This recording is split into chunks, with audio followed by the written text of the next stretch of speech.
ሰላም ጤና ይስጥልን እጅጉን የተወደዳችሁና የተከበራችሁ የአዲስ ስፖርት ቤተሰቦቻችን እንደምን አላችሁልን? ከእናንተው ከሆነው ከአዲስ ስፖርት የዩቲዩብ ቻናላችን አዳዲስ ስፖርታዊ ጉዳዮችን ልናካፍላችሁ እነሆ ዳግም ተገናኘን። ስለምታደምጡን፣ ስለምትከታተሉን ቆይታችሁንም ከኛ ጋር ስለምታደርጉ እጅጉን ከልብ አድርገን ነው የምናመሰግነው። በዛሬ ፕሮግራማችን የተለያዩ ስፖርታዊ ጉዳዮችን ወደ እናንተ እያደረስን ቆይታን የምናደርግ ነው የሚሆነው። ከነዚህ መካከል ትልልቆቹን የአውሮፓ ክለቦች የተመለከቱ ስፖርታዊ ጉዳዮችን እናነሳለን። ከዛ ውጭ ደግሞ ዛሬ የሚደረጉ ጨዋታዎች ያሉ፣ በአፍሪካ ዋንጫ የሚደረግ መርሃ ግብር አለ። ከዛ ውጭ ደግሞ በእንግሊዝ የኤፍኤ ካፕም የሚደረጉ ተጠባቂ መርሃ ግብሮች ያሉ፣ እነሱን እያነሳሳን ቆይታን የምናደርግ ነው የሚሆነው። እስከ ፕሮግራማችን ፍጻሜ አብራችሁኝ ቆዩ። ከመሸጋገሪያ በኋላ በድጋሚ ተመልሰን እንገናኛለን። ሀሳብ አስተያየት መስጫው እንግዲህ ክፍት ነው። እናንተም የፈለጋችሁትን ሀሳብ እንድታጋሩን በአክብሮት ነው የምንጋብዘው። ጻፉልን፣ እኛም መልሰን የእናንተን ሀሳብና አስተያየት መልሰን በድጋሚ ወደ እናንተ እናደርሳለን። ስለምትጽፉልንም እጅግ ከልብ አድርገን ነው የምናመሰግነው። ከመሸጋገሪያ በኋላ በቀጥታ ወደ ዛሬ ፕሮግራማችን የምናመራ ይሆናል። አብራችሁኝ ቆዩ።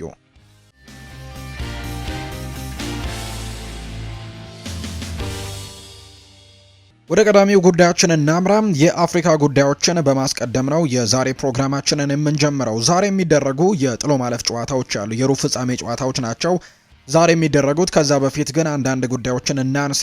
የሞሮኮ ብሔራዊ ቡድን አሰልጣኝ የሆነው ዋሊድ ሬግራጋዊ አንዳንድ ጉዳዮችን አንስተዋል። ሞሮኮ የውድድሩ አዘጋጅ እንደሆነች ይታወቃል። ትላንትና ደግሞ እንዲሁ የካሜሮን ብሔራዊ ቡድንን አሸንፋ ወደ ቀጣዩ የግማሽ ፍጻሜ ጨዋታ ማለፏን ያረጋገጠች ብሔራዊ ቡድን ናት። ትላንትና 2-0 በሆነ ውጤት ነው ያሸነፈችው።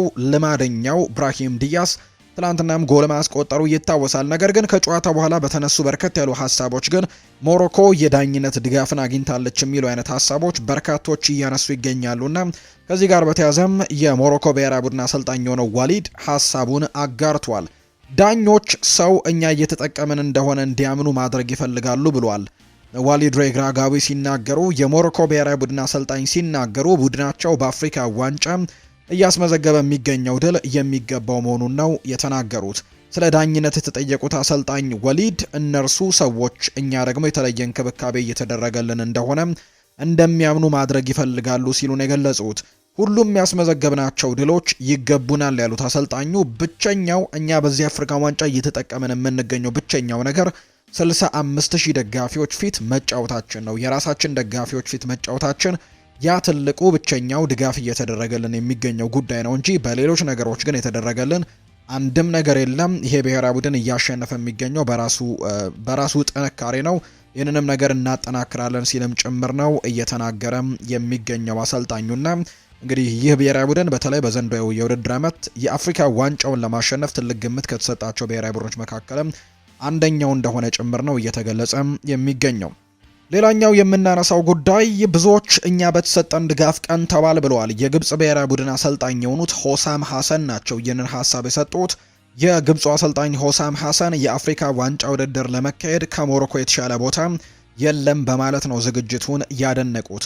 እኛ ሞሮኮዊያን ባገኘነው ከፍተኛ ድጋፍና ፍቅርም በርካቶች በእኛ ቀንተውብናል ሲሉ ነው ሆሳም ሐሰን የተናገሩት። ይህ በታሪክ ምርጡ አፍሪካ ዋንጫ ነው ሲሉ የገለጹት አሰልጣኙም የአፍሪካ ዋንጫ የት ይዘጋጅ ብትሉኝ ሞሮኮና ሞሮኮ ብቻ ነው ብዬ የምነግራችሁ ሲሉም ጭምር ነው የተናገሩትና ሌሎች እንግዲህ አሰልጣኞች በተለይ የደቡብ አፍሪካ አሰልጣኝ የሆኑት ሁጎ ብሩስ ይህንን የአፍሪካ ዋንጫ ሲተቹት እንደነበር እናስታውሳለን። ነገር ግን ይሄኛው የአፍሪካ ዋንጫ ግን ምርጡ አፍሪካ ዋንጫ ነው ብለውታል አሰልጣኝ ሆሳም ሐሰን የግብጽ ብሔራዊ ቡድን አሰልጣኝ ሀሳባቸውን ሲናገሩ። ዛሬ የአፍሪካ ዋንጫ የሩብ ፍጻሜ ጨዋታዎች ቀጥለው ይደረጋሉ። ወደ ግማሽ ፍጻሜ የሚያልፉ ሁለት ብሔራዊ ቡድኖችም ተለይተው ይታወቃሉ። ዛሬ ሁለት ጨዋታዎች ሲደረጉ ከትንሽ ሰዓታት በኋላ ወይም ምሽት 1 ሰዓት ሲል አልጄሪያና ናይጄሪያ የሚያደርጉት ጨዋታ እጅግ በጉጉት የሚጠበቅ ጨዋታ ነው። ሁለቱ ቡድኖች ጠንካራ ብሔራዊ ቡድኖች እንደሆኑ የሚታወቅ ጉዳይ ነው። ምክንያቱም አልጄሪያና ናይጄሪያ የምድብ የአፍሪካ ዋንጫ ጨዋታቸውን በሙሉ ያሸነፉ ብቸኞቹ ብሔራዊ ቡድኖች ናቸው። አልጄሪያ በመከላከሉ በጣም ጠንካራ ናት። ናይጄሪያ በማጥቃቱ በጣም ጠንካራ መሆኗን አሳይታለች እና የዛሬው ጨዋታ እጅግ በጣም በጉጉት የሚጠበቅ ነው። በዚህ በሁለቱ ጨዋታም ትልልቅ ከዋክብቶች ይኖራሉ። በአልጄሪያ በኩል እነ ሪያድ ማህሬዝ፣ እነ መሐመድ አሙራ፣ በግብ ጠባቂነት የዚነዲን ዚዳን ልጅም ጭምር ይገኛል። ከዛ ውጪ ሌሎችም በጣም የሚጠበቁ ተጫዋቾች ያሉ።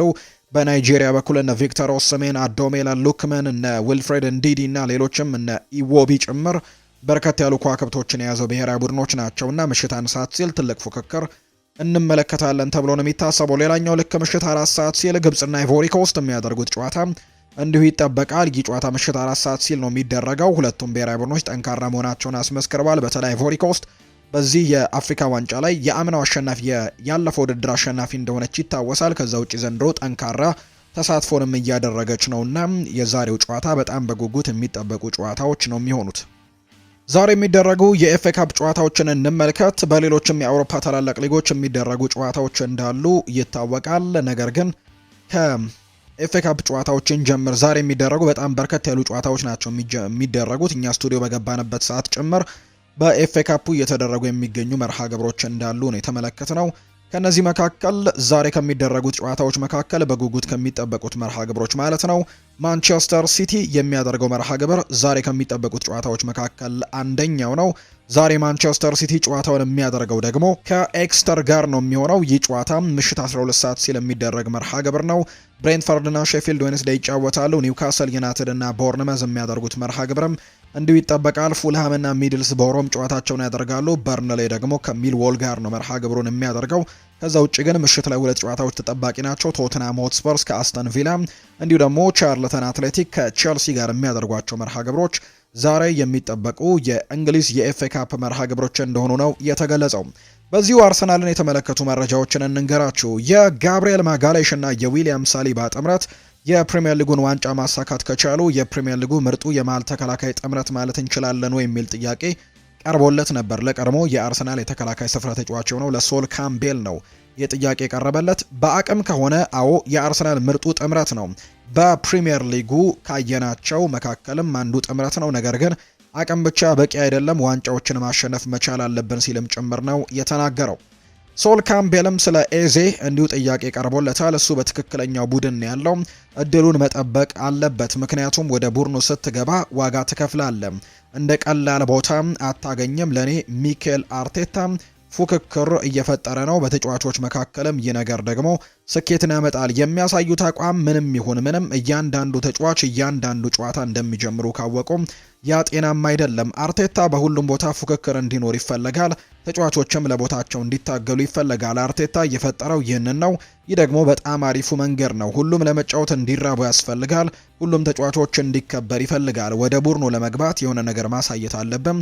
ያንን የተለየ ነገር በተደጋጋሚ ማድረግ አለብም። ሜዳ ላይም ከሜዳ ውጪም እነርሱ ወይም አርሰናሎች የፕሪሚየር ሊጉን ዋንጫ ለማንሳትም እየተፋለሙ ነው። ምክንያቱም አርሰናል የሆነ ነገር ካሸነፈ ረጅም ጊዜያት ሆኗል ሲልም ጭምር ነው የተናገረው። ማንቸስተር ዩናይትድን የተመለከቱ መረጃዎችን ደግሞ እናጋራችሁ። ብሪያን ኤምቤሞ ይመለሳል ተብሏል። የኤምቤሞ ሀገር ካሜሩን በአፍሪካ ዋንጫ የጥሎ ማለፍ ጨዋታ በሩብ ፍጻሜው በሞሮኮ 2-0 መሸነፏና ከውድድሩ መሰናበቷ የሚታወቅ ጉዳይ ነው። በዚህም ብሪያን ኤምቤሞ ወደ ክለቡ ማንቸስተር ዩናይትድ የሚመለስ ነው የሚሆነው። ቀጣይ ሳምንት ለሚደረገው ማንቹሪያን ደርቢም ወደ ቡድኑ ስብስብ የሚመለስ እንደሆነ የሚያሳዩ መረጃዎች ናቸው እየወጡ የሚገኙት። ብሪያን ኤምቤሞ ይናገራል። እርግጥ ነው ከኑሱር ማዝራዊ ጋር በጣም ጥሩ የሚባል ግንኙነት አለን። መልካሙን ሁሉ እመኝለታለሁ። ትናንትና ምሽትም በጣም ጥሩ ጨዋታ ነው ያሳለፈው ሲልም ጭምር ነው ብሪያን ኤምቤሞ የተናገረውና በቀጣዩ ጨዋታ በማንቹሪያን ደርቢ ጨዋታ ላይ ይመለሳል ተብሎ ይታሰባል። ትላንትና ሀገሩ ካሜሮን ከአፍሪካ ዋንጫ ውጪ መሆኗን ተከትሎ ሳም አላርዳይስ ይናገራል። ለእኔ ማንቸስተር ዩናይትድ ውጥንቅጡን ማስተካከል የሚችል አንድ ተጫዋች ምረጥለት ካላችሁኝ እኔ ልመርጥለት የምችለው አንድ አሰልጣኝ ነው፣ እሱም አሰልጣኝ ካርሎ አንቸሎቲ ናቸው ሲል ነው ሳም አላርዳይስ የተናገረውና ማንቸስተር ዩናይትድ ይህንን አሰልጣኝ ቢያመጣው ደስ ይለኛል ብለዋል። ቢግ ሳም ወይም ሳም አላርዳይስ ናቸው ይህንን ሀሳብ የሰጡት። አማድ ዲያሎ ስለ ሩበን አሞሪም አንዳንድ ጉዳዮችን አጋርተዋል። እንደ አባትና ልጅ ጠንካራ ግንኙነት ነበረን ብለዋል አማድ። የማንቸስተር ዩናይትድ የፊት መስመር ተጫዋች የሆነው አማድ ዲያሎ በአሰልጣኝ ሩበን አሞሪም መሰናበት ምክንያት ሐዘን እንደተሰማው ነው የተናገረው። ሁኔታው ከባድ ነበር፣ ሐዘን ተሰምቶኛል ሲልም ጭምር ነው እንዲሁ እየተናገረ የሚገኘው። ምክንያቱም ሩበን አሞሪም ማለት ለማንቸስተር ዩናይትድ እንድጫወት ብዙ እድሎችን የሰጠኝና ይበልጥ እንድታይ የረዳኝ ሰው ነው። እርሱ በህይወቴም ሆነ በሙያዬ ላደረገልኝ ነገር ሁሉ ምስጋና መልእክቴን አድርሼለታለሁ። በሄደበት ሁሉ መልካም እንዲሆንለትም ጭምር እመኝለታለሁ። እንደ አባትና ልጅ ጠንካራ ግንኙነት ነበረን። ይረዳኝም ነበር፣ ብዙ ምክሮችንም ይለግሰኝ ነበር፣ እንዲሁም በነፃነት እንድጫወትም ይፈቅድልኝ ነበር። ሁኔታው በጣም አሳዛኝ ቢሆንም ይህ የህይወትና የእግር ኳስም አንዱ አካል እስከሆነ ድረስ ልትላመደው ግድ ይልሃል ብሏል። በህይወቱም ሆነ በሚቀጥለው ክለቡ መልካሙን ሁሉ እመኝለታለሁ። አሁን ላይ ትኩረቴ አይቮሪ ኮስት ላይ ማድረግ እፈልጋለሁ። ለሀገሬ ያለኝን ሁሉ መስጠትም አለብኝ ሲልም ጭምር ነው የተናገረው። ሉዊስ ኤንሪኬ ለዩናይትድ አይሆንም ብሏል። ፖል ፓርከር ነው ይህንን ሀሳብ የሰጠው። የቀድሞ የማንቸስተር ዩናይትድ የመሃል ተከላካይ የሆነው ፖል ፓርከር ምንም እንኳን ሉዊስ ኤንሪኬ ብዙ አድናቂዎች ቢኖሩትም ኦልትራፎርድ ይከትማል ተብሎ እንደማይጠበቅ ነው የገለጸው። እንደ ፓርከር ገለጻ ከሆነ ሉዊስ ኤንሪኬ ከፓሪስ ሰን ዠርሜን ቢለቅ እንኳን የማይጠይቀው ገደብ የሌለው ስልጣን ከማንቸስተር ዩናይትድ ብሎም ከኢኒዮስ አይጣጣምም።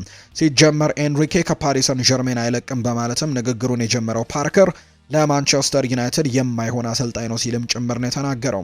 በግሉም እንደሚወደው የገለጸው የቀድሞ ተጫዋችም እወደዋለሁ፣ ነገር ግን በአመራር ዘይቤው ከፔፕ ጓርዲዮላ ጋር በጣም ይመሳሰላል። በጣም ጥብቅ ወይም ኢንቴንስ ነው፣ እንዲሁም ሰዎችን በቀላሉ ያሰናብታል ሲልም ነው የተናገረው። ፖል ፓርከር አክሎም ጂያንሉጂ ዶናሩማን እንዴት እንዳስወጣው አይተናል። በቃ በአንድ ውሳኔ እንዲለቅ አደረገው።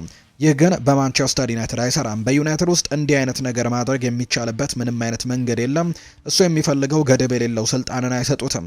ምንም እንኳን እኔ በግሌ በጣም በወደውም፣ ይህ ግን በእርግጠኝነት የማይሆን ነገር ነው ሲል ነው ፖል ፓርከር ሀሳቡን የሰጠው። የሊቨርፑልን ጉዳዮች እንንገራቸው። ክሪስታል ፓላስ አሁን ላይ ባለፈው ክረም ከጠየቁት ዋጋ ያነሰ ክፍያም ለማርክ ጉሂ ለመቀበል ፍቃደኞች ሆነዋል። በዚህ ጥር ጊዜ ስለመልቀቁ የመጨረሻ ውሳኔ ባይሰጥም፣ ነገር ግን አሁን ላይ እነዚህ ክለቦች ለማስፈረም ማንቸስተር ሲቲ፣ አርሰናል እና ሊቨርፑል ለማስፈረም ግን ትልቅ ትንቅንቆችን እያደረጉ እንደሚገኝ ነው እየተገለጸ የሚገኘውና ማርክ ጉሂን ለማስፈረም ትልቅ ነገሮች እየተነሱ ይገኛሉ። ነገር ግን ሊቨርፑል አሁን ላይ ለማስፈረም ቁርጠኛ ነው። እንዲሁ ደግሞ ተጫዋቹን ለማስፈረምም ከክረምቱ የተጫዋቾች የዝውውር መስኮት ከቀረበው ገንዘብም በታች ሊሆን እንደሚችል ነው የተገለጸው። ዶሚኒክ ሶቦስላይ በሊቨርፑል ኮንትራቱን ለማራዘም በመርህ ደረጃ ስምምነት ላይ መድረሱ እየተዘገበ ይገኛል። እንደ ዘገባው ከሆነ የመሃል ሜዳ ተጫዋቹ ከሁለት የአውሮፓ በጣም ትልልቅ ከሚባሉ ክለቦችም ጥያቄ ቀርቦለት ነበር። ነገር ግን ተጫዋቹ ውድቅ እንዳደረገው ነው እየተገለጸ የሚገኘውና ዶሚኒክ ሶቦስላይ አሁን በሊቨርፑል ኮንትራቱን ለማራዘም ግን ከስምምነት እንደደረሰ የሚያሳዩ መረጃዎችን በትልቁ እየተመለከትን እንገኛለን። በዚሁ የቼልሲ ጉዳዮችንም እናንሳ። ውድ ቤተሰቦቻችን አዲሱ አሰልጣኝ ሊያም ሮስኒየር ያነሳቸው አንዳንድ ጉዳዮች አሉ። ዛሬ መጀመሪያውን ጨዋታ እንደሚያደርግ ይታወቃል። በኤፍኤ ካፕ መርሃ ግብር ዛሬ ጨዋታውን ያደርጋል ሊያም ሮስኒየር እና ቼልሲ። ዋናው አሰልጣኝ ስትሆን ስለ እግር ኳስ ስርዓትና ታክቲክም ታወራለ። ይህ የስራው 10% ነው። ዋነኛው ስራ ጥሩ መንፈስ፣ ጉልበትና ባህልን መፍጠር ነው። ስለዚህም ደግሞ ሄድ ኮች፣ ማኔጀር ወይም ደግሞ ሌላ ነገር በትጠራ ምንም ለውጥ የለውም። ስራው አንድና አንድ ነው። የኔ ስራ ታጋይ፣ በጥሩ መንፈስና ጥራት የሚጫወት ቡድን መገንባት ነው። ትኩረት የማደርገውም በዚህ ጉዳይ ላይ ነው ብሏል። ትሬቨር ቻሎባ ይናገራል። ሊያም ሮስኒየር ስለሱ ስላለው ነገር ምንም ማየት እንደሚወድና እንዴት መጫወት እንደሚፈልግ ከኛ ምን እንደሚፈልግ ተናግሯል። እናም ማስደሳች ጊዜ ነበረን፣ ተጫዋቾቹም ለዚህም ዝግጁ ናቸው ሲልም ጭምር ነው ትሬቨር ቻሎባ የተናገረው። ሊያም ሮስኒየር ይቀጥላል። ከ18 ወራት በፊት ወደ ስትራስቡርግ ሲሄድ በአውሮፓ በእድሜ ትንሹ ቡድኑ ወደ አሸናፊነት ትቀይራለህ ወይ ተብዬ አሁን ደግሞ በቼልሲ የጠየቅኩት አይነት ተመሳሳይ ጥያቄ ቀርቦልኝ ነበር። ያ ደግሞ እኔን አነሳስቶኝ ነበር። ከቡድኑ ጋር ጉዞ ላይ ከመሆንም የተሻለ ነገር ምንም ነገር የለም። ሰር አሌክስ ፈርጉሰን ከ19 እስከ 21 ዓመት ዕድሜ ክልል ውስጥ ያሉ 6 እና 7 ተጫዋቾች በቡድናቸው ውስጥ ስለማስገባት የደፋር ውሳኔ አድርገው ነበር። ምክንያቱም እነሱም የሚያይባቸው ነገር እንደነበሩ ተመልክቻለሁ። ያደረጉትን ነገር አድርገው ዋንጫዎችን አሳክተዋል። በዚያ ክለብ ታሪክ ውስጥም አስደናቂ ጊዜ ነበር። ስለዚህ ደግሞ ያለ ጀግንነት ይህ ነገር አይከሰትም ሲልም ጭምር ነው የተናገረው አሰልጣኝ ሊያም ሮስኒየር ሲናገር። ሪያል ማድሪድን የተመለከቱ መረጃዎችን እናንሳ። ኬሊያን ምባፔ በፍጻሜው ጨዋታ ላይ ይደርሳል የሚል ነገሮች አሉ። በጉዳት ላይ የነበረው ኬሊያን ምባፔ አሁን ላይ በተሻለ ጤንነት ላይ መሆኑን የሪያል ማድሪዱ አሰልጣኝ ሻቪ አሎንዞ ተናግረዋል። ኤምባፔ የስፔን ሱፐር ካፕ እየተካሄደ ወደሚገኝበት ሳዑዲ አረቢያ ትላንትና በማቅናት የቡድን ስብስቡን ተቀላቅሏል። ስለ ኤምባፔ ሁኔታ ያብራሩት አሰልጣኝ ሻቪ አሎንዞ እሱ አሁን ላይ በጥሩ ሁኔታ ላይ ነው፣ ከሰዓት ላይ ልምምድ ይሰራል ሲሉም ነው የተናገሩት። አክለውም ከልምምድ በኋላ በባርሴሎናው ጨዋታ ከተጠባባቂ ወንበር ወይስ ደግሞ በቋሚነት ይሰለፍ የሚለውን ጉዳይ እንመለከታለን ሲልም ጭምር ነው የተናገረው አሰልጣኝ ሻቪ አሎንዞ።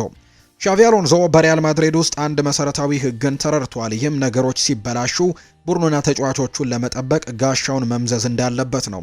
ቡድኑ ከአንድ ወር በፊት በከባድ ቀውስ ውስጥ እያለፈ ነበር። ደካማ ውጤቶችም ተጨምረው ስለ ሻቪ አቋምም ጥርጣሬዎች ነበሩ። ነገር ግን የቡድኑ አንድነትን ለመጠበቅና ውጤቱን በማስጠበቅም በክለቡ ለመቆየት ተሳክቶለታል። በማድሪድ ደርቢ ላይም ሻቪ አሎንዞ ለቪኒሲዮስ ጁኒየር በብርቱ ተሟግቷል። ሲሞኔን በቃላትም እንዲሁ ደግሞ ተችቶታል። እናም ሁሉም ነገር አይፈቀድልህም፣ ተጋጣሚን ማክበር አለብህ፣ ይህ ጥሩ የስፖርት ምሳሌ አይደለም ሲልም ነው ሻቪ አሎንዞ አሰልጣኝ ዲየጎ ሲሞኔን ምላሽ የሰጠው። ይህ እርምጃ የደጋፊዎችንና የተጫዋቾችን እንዲሁ የሪያል ማድሪድ ድጋፍን ለማግኘትም ይረዳዋል ተብሎ እንደሚታሰብ ነው ማርካ መረጃውን ያጋራው። አሰልጣኝ ሻቪ አሎንዞ ኬሊያን ምባፔ በስፔን ሱፐር ካፕ የፍጻሜ ጨዋታ በቋሚነት ይጀምራል የሚለው ላይ ግን ውሳኔ እስካሁን እንዳልሰጡ ነው የተነገረው። ጀርመናዊው ተከላካይ ኒኮላ ሽሎተር ቤክ ሪያል ማድሪድ ለማስፈረም በዝርዝር ውስጥ ከያዛቸው የተከላካይ ስፍራ ተጫዋቾች መካከል ዋነኛው ነው ተብሏል። እሱ አሁን ላይ በክለቡ የተወደደ ተጫዋች ነው። ሆኖም ዝውውሩን በተመለከተ አሁን ላይ ምንም የተቃረበ ነገር የለም። በቀጣይ የሚፈጠሩ ነገሮችም በትኩረት መከታተል እንደሚኖርባቸው ነው ፋብሪሲዮ ሮማኖ መረጃውን እያጋራ የሚገኘው። ቪኒሲዮስ ጁኒየር ሁሌም በፍጻሜ ጨዋታዎች ላይ ወሳኝ ተጫዋች ነው። ነገም ደግሞ እሱም ደግሞ ያንን ፈለግ ይከተላል ሲልም ጭምር ነው ሻቪ አሎንዞ ሐሳቡን የተናገረው። በዚሁ የማንቸስተር ሲቲ ጉዳዮችን እንመልከት። በማንቸስተር ሲቲ እና በኤክስተር ሲቲ መካከል የተደረገ የመጀመሪያው ጨዋታ ነው ዛሬ የሚደረገው። ዜጎቹ ለመጀመሪያ ጊዜ ከሚሟገትባቸው የእንግሊዝ ቡድኖች ጋርም ያደረጓቸውን 5 ጨዋታዎች በድምር ውጤት 23-2 በሆነ ውጤት አሸንፈዋል። ማንቸስተር ሲቲ ዋና ተጫዋቾቹን በጉዳት እያጣ የተወሰነ ችግር ውስጥ የገባ ይመስላል። በ1981 ሌስተር ሲቲን በአራተኛ ዙር ካሸነፈ በኋላ ኤክስተር ሲቲ ከፕሪሚየር ሊግ ቡድኖች ጋር ባደረገው ያለፉት 10 የኤፍኤ ካፕ ዋንጫ ጨዋታዎችም ከውድድሩ ውጪ ተደርጓል። በጥር 2015 በሚድልስቦሮ 2-0 ከተሸነፈ በኋላ ማንቸስተር ሲቲ በኤፍኤ ካፕ በሜዳው ባደረጋቸው 15 ጨዋታዎች ሁሉንም በማሸነፍ 65 ጎሎችን አስቆጥሯል። በ1939 እና በ1955 16 ተከታታይ ጨዋታዎች መካከል ሊቨርፑል በኤፍኤ ካፕ የሊግ ክብር ሪከርድ ባለቤት ሆኖ የቆየው የመጨረሻው ቡድን ነው። ፊል ፎደን ከታችኛው ዲቪዥን ቡድኖች ጋር 20 ጨዋታዎችን ቋሚ ሆኖ ጀምሮ 26 የጎል ተሳትፎዎች ያሉት 14 ጎሎችን አስቆጥሮ 12 አሲስቶችን አድርጓል። ሁለቱ ቡድኖች ከዚህ በፊት እርስ በርስ ተገናኝተው አያውቁም። ይሄ የመጀመሪያ ጨዋታቸው ነው። ለማንቸስተር ሲቲ ጥሩ ዜና፣ በዛሬው ጨዋታ ላይ አዲሱ ፈራሚ ሴሜኒዮ የመጫወት እድል ያገኛል። ይህም ተጨማሪ የማጥቃት ኃይልም ያገኛል ተብሎ እንዲጠበቅም አድርጎታል። አባቱ የቀድሞ የእግር ኳስ ተጫዋች፣ እናቱ ደግሞ የጋና የፊልም ኮከብ ስትሆን ታናሽ ወንድሙ ደግሞ ታዳጊ የእግር ኳስ ተጫዋች ነው ሴሜኒዮ። ለሴሜኒዮ ቤተሰብ አንቷን ደግሞ የማንቸስተር ሲቲ ዝውውሩን ካጠናቀቀ በኋላ በታሪክ ውድ የሆነው ጋናዊ እግር ኳስ ተጫዋች በመሆንም አኩርቷቸዋል ነው እየተባለም የሚገኘው። የተወደዳችሁና የተከበራችሁ ቤተሰቦቻችን ለዛሬ ያዝንላችሁ አዳዲስ ስፖርታዊ ጉዳዮቻችን እነዚህን ነው የሚመስሉት።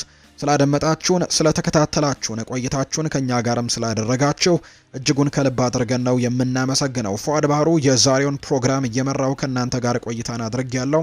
በቀጣይ ፕሮግራሞቻችን ሌሎች ስፖርታዊ ጉዳዮችን አካተን በድጋሚ ተመልሰን የምንገናኝ ይሆናል። ስላደመጣችሁኝ፣ ስለተከታተላችሁኝ፣ ቆይታችሁን ከኛ ጋር ስለነበር ግን እጅግ ከልብ አድርጌ ያመሰገንኩኝ። መልካም ጊዜ፣ መልካም ምሽት እንዲሆንላችሁም ነው በአክብሮት የምመኘው።